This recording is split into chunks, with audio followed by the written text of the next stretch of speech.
Friends, good morning. जय हिंद, जय Bharat. Welcome on my channel Rajesh Rai Ludhiana.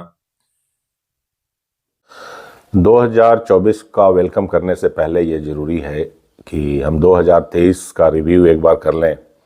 ये जाने वाला साल 2023 जनवरी से लेकर के अब तक, यानी आज 30 दिसंबर 2023 तक, ये हमारे लिए कैसा रहा।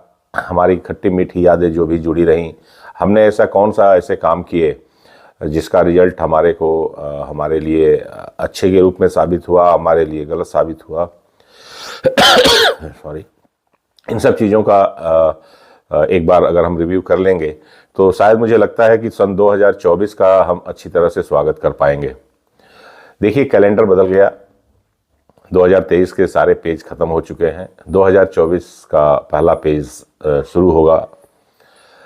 जनवरी से लेकर के और अब तक, वो चाहे पर्सनल अपने लाइफ के लिए हो, सामाजिक ज़िंदगी में हो, या आपके आर्थिक जो गतिविधि है, चाहे आप जॉब में हैं या आप नौकरी कर रहे हैं प्राइवेट सेक्टर्स में या गवर्नमेंट सेक्टर्स में नौकरी कर रहे हैं, या अपना खुद का बिजनेस कर रहे हैं, सारी चीज़ों में एक बार अपने आप को वैल्यूएट करना ज़रूरी हो गया है, ताकि हम उसी हिसाब से आने वाले नए साल का प्लानिंग कर सकें।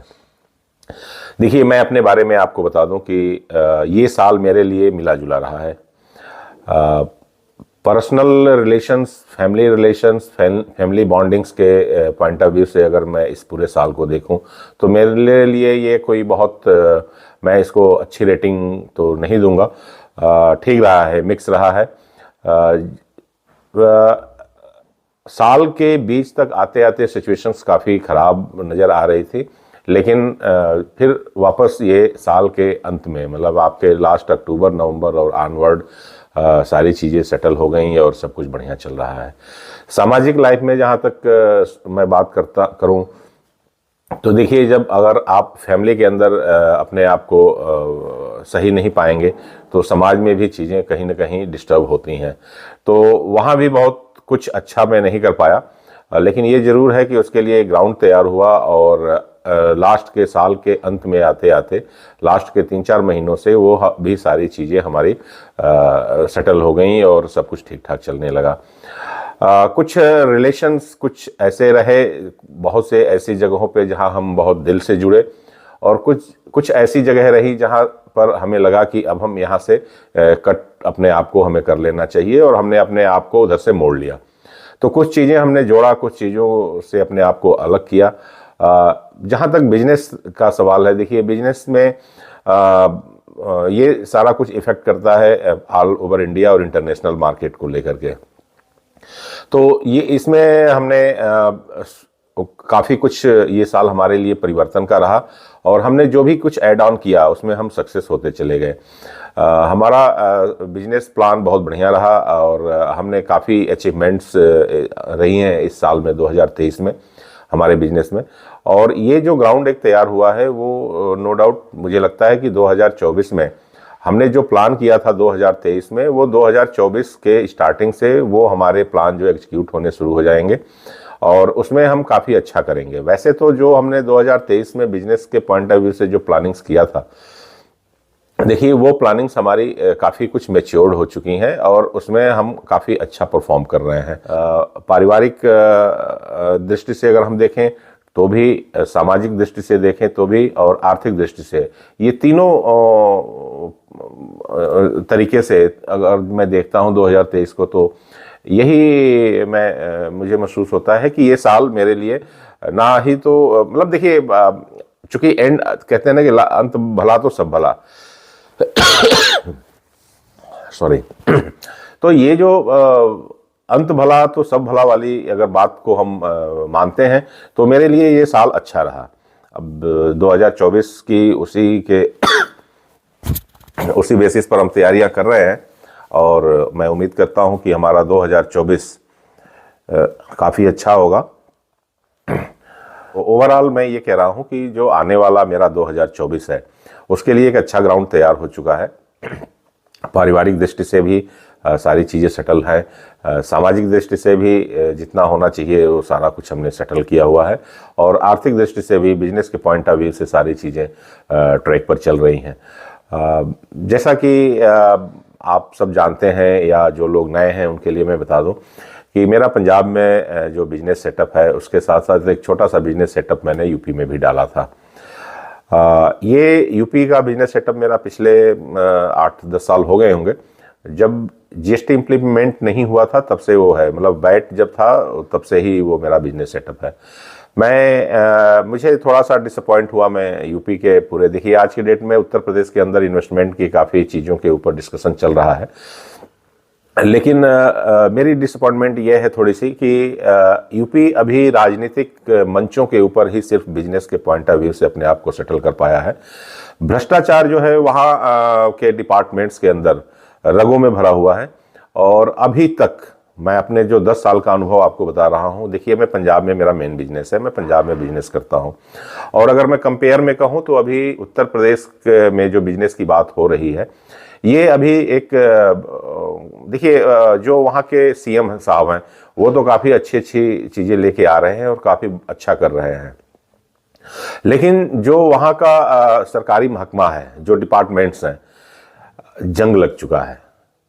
आप, यही कारण है कि आप देख रहे हैं कि बार बार वहाँ पर आईएएस लेवल के लोगों का ट्रांसफ़र हो रहा है, क्योंकि ये बात तो वहाँ के सीएम को भी समझ में आ रही है कि भाई कुछ न कुछ तो गड़बड़ चल रहा है।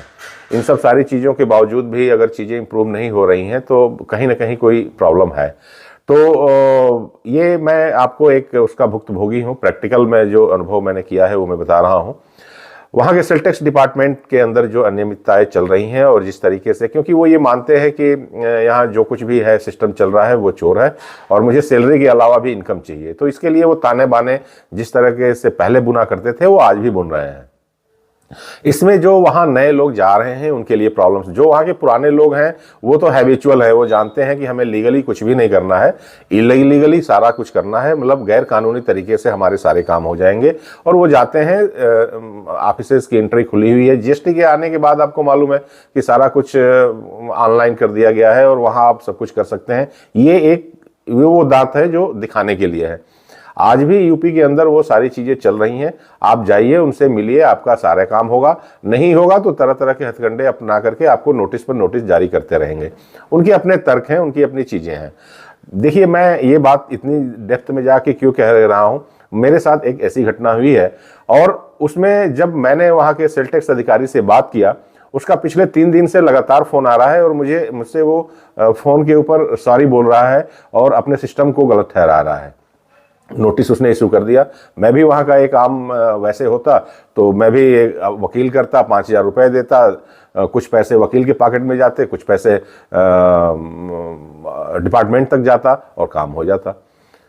तो ये वहाँ का एक डर्रा है, वो एक चर्या, इसके बाहर अभी वो आ नहीं पाया है। इसलिए नए लोगों को वहाँ कुछ भी करना, वो चाहे आप बैंक्स के अंदर चले जाइए, वो आप चाहे किसी डिपार्टमेंट के अंदर, सरकारी डिपार्टमेंट के अंदर चले जाइए, या देखिए जो जमीन जायदाद से रिलेटेड संस्थाएं वहाँ काम कर रही हैं, वहाँ का भी यही हाल है। तो मैं ये मानता हूँ, मैं जिस तरीके से सारी चीज़ों को देख रहा हूँ, ऊपर आधिकारिक, मतलब ऊपर जो डिपार्टमेंट हैं, मंत्रालय हैं, मिनिस्ट्रीज हैं, वहाँ से तो चीज़ें बहुत अच्छी करने की कोशिश की जा रही है, लेकिन ये जो अंदर अंदर खाना जा सारा खराब हो चुका है, ये वहाँ की चीज़ों को आगे बढ़ने अभी नहीं दे रहा है। कहने का मतलब ये है कि वहाँ इन्वायरमेंट सही नहीं है। अब जिसकी मैं बात कर रहा हूं वो अधिकारी मुझे कल से 3 बार फोन कर चुका, और हर कॉल में उसका सॉरी के अलावा और कोई उसके मुंह से नहीं निकल रहा है। वो समझ रहा है कि अगर मैं इन सब चीज़ों को रेस कर दूंगा तो उसकी नौकरी तक ये बात खड़ी हो जाएगी। तो ये हमारा 2023 का एक्सपीरियंस रहा है, और इसके बेसिस पर हम 2024 के लिए प्लान करेंगे, वर्क करेंगे, और मैं उम्मीद करता हूँ कि आप सभी लोग इन सब सारे चीज़ों को एक बार 2023 के रिव्यू करें और 2024 का उसी के अकॉर्डिंग प्लान करें। और आप सभी लोगों को मैं शुभकामनाएं देता हूं कि जनवरी 2024 से लेकर के और दिसंबर 2024 तक, जनवरी 2024 से लेकर के दिसंबर 2024 तक जो हमारी जर्नी होगी वो बड़े खुशनुमा माहौल में होगी, मस्त होगी। आप लोग एंजॉय करेंगे, ग्रोथ करेंगे, सामाजिक रूप से आर्थिक रूप से और धार्मिक रूप से देश में भाईचारा बना रहेगा। सारे लोग एक दूसरे को रिस्पेक्ट करेंगे, प्यार करेंगे, मोहब्बत के साथ 2024 को ड्राइव करेंगे। और इसके साथ ही मैं आपसे एक रिक्वेस्ट करूंगा कि आप अगर आज तक मेरे इस चैनल को राजेश राय लुधियाना को सब्सक्राइब नहीं किए हैं तो सब्सक्राइब कीजिए। अगर मेरी वीडियो आपको पसंद आ रही हो तो शेयर कीजिए और लाइक कीजिए।